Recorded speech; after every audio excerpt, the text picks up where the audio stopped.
McBride grabbed her 5th career All-Star badge, but all eyes soon locked on Indiana's perfect backdoor magic Boston feeding Hull, who scored and got clocked. The ref's whistle screamed, "And one!" Fireworks flew, and the crowd roared.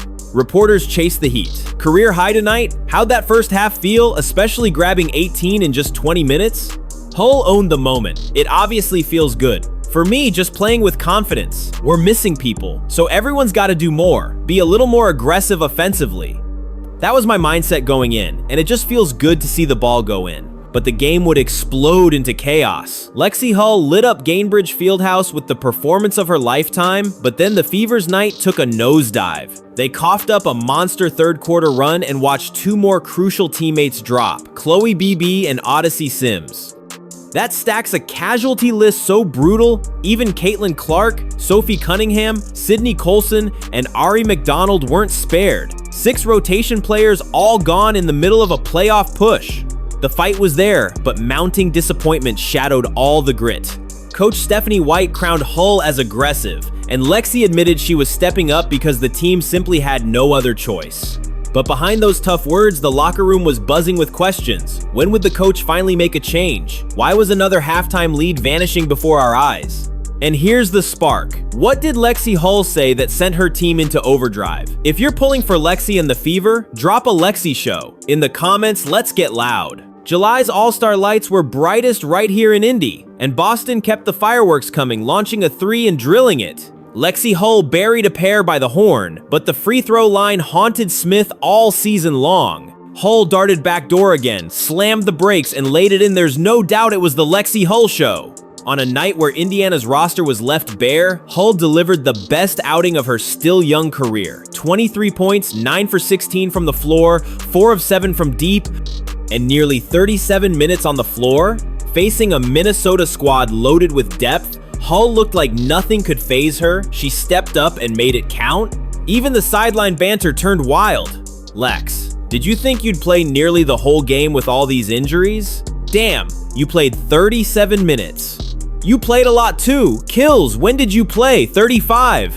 We're down people, so gotta suck it up, play a little tired, take those timeouts as best we can, but yeah, we're down people, so everyone's gotta do a little more. Hull wasn't just gunning for points early, the plan was to read the defense and keep attacking. Got some killer passes on the back cuts, Hull said, shouting out teammates who kept finding her. From the opening tip, Hull played like someone out to prove she was more than a role player. Her 3-pointers barely kissed the rim, and her backdoor cuts made Minnesota's defense look foolish. 18 points by halftime, carrying Indiana's offense and setting the stage. She scored when it mattered, not in garbage time, but when hope was still breathing.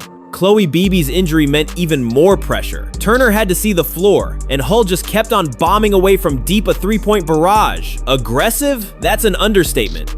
She took 8 shots in the first half, moving with supreme swagger. Even role players like Petty cashed in as Indiana surged. Hull refused to be predictable sprinting, crashing the boards, forcing defenders into mayhem. The Fever needed her more than ever, and she delivered. But as the cheers echoed, the reality crashed in. One player's heroics can only mask a gutted bench for so long. Indiana needed Hull to be a superstar, and that's exactly what she gave. Yet, the storm wasn't kind. The second half turned brutal, with the cracks in the roster suddenly exposed. The injury bug has hammered the Fever worse than ever. Caitlin Clark, out since July 15 with a groin injury. Sophie Cunningham, torn MCL season-ending surgery. Sydney Colson, ACL tear done.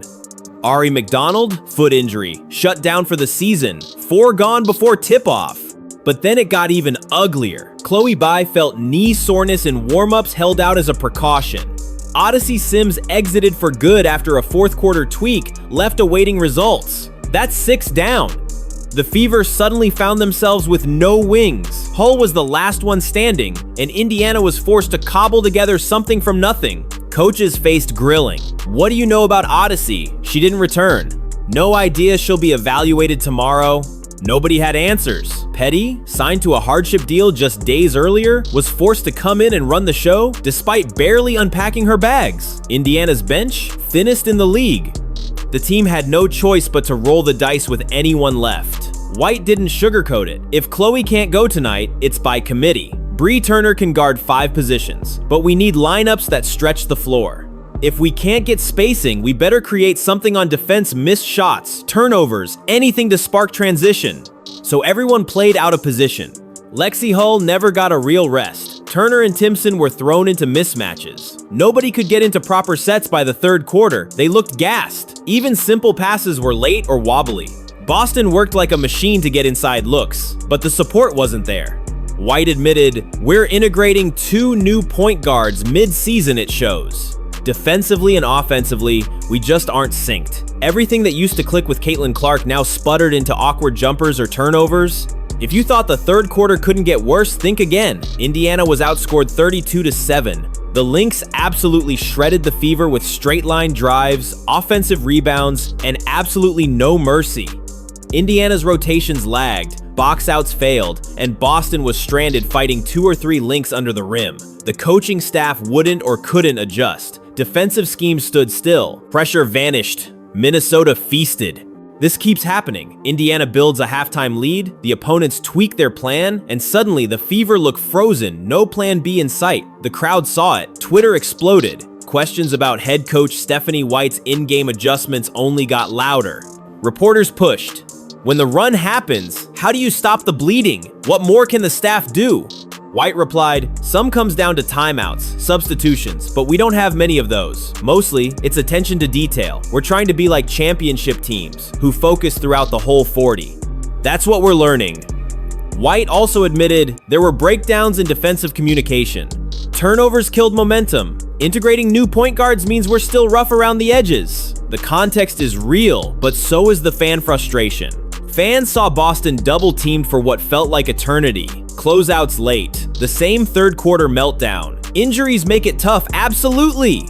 But when the collapse becomes the norm, patience runs thin. Through this pounding adversity, a few have risen above the chaos. Lexi Hull, her 23-point coming out party in 37 minutes was nothing less than electric. Yet she wasn't the only one keeping Indiana alive.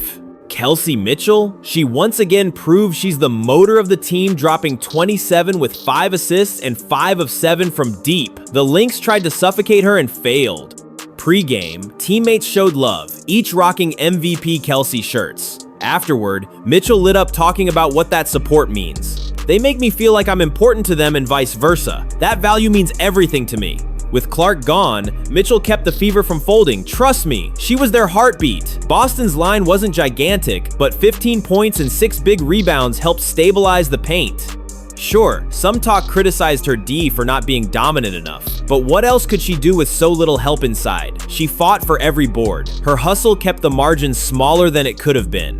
And what a surprise. Shaw Petty, hardly unpacked from her hardship deal, stepped in and hit 10 huge points. 3 for 4 from 3, showing absolutely zero nerves. Her catch and shoot gave Indiana a spark. She looked right at home, at least when shooting.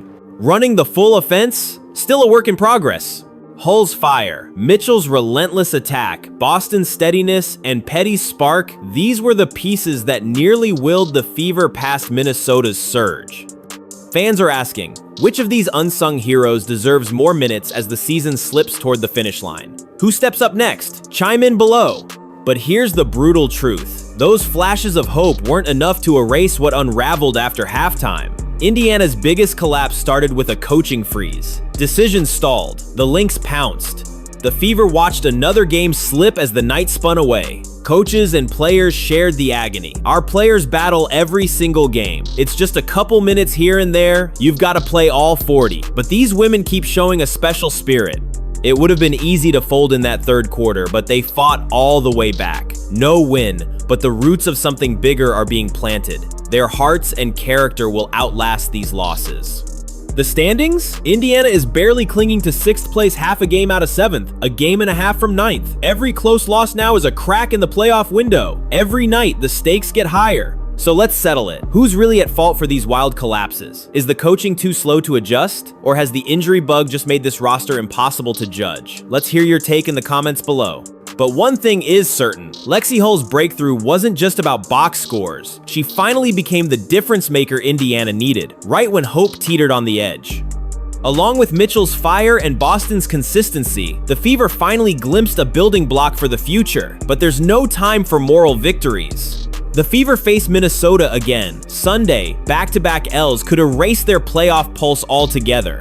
Lexi made us believe, but can this battered, bruised Indiana squad actually finish? If you're still in Lexi's corner, comment Lexi Show. Hit that like, subscribe, and don't miss a single highlight. This season is wild, and it's not over yet.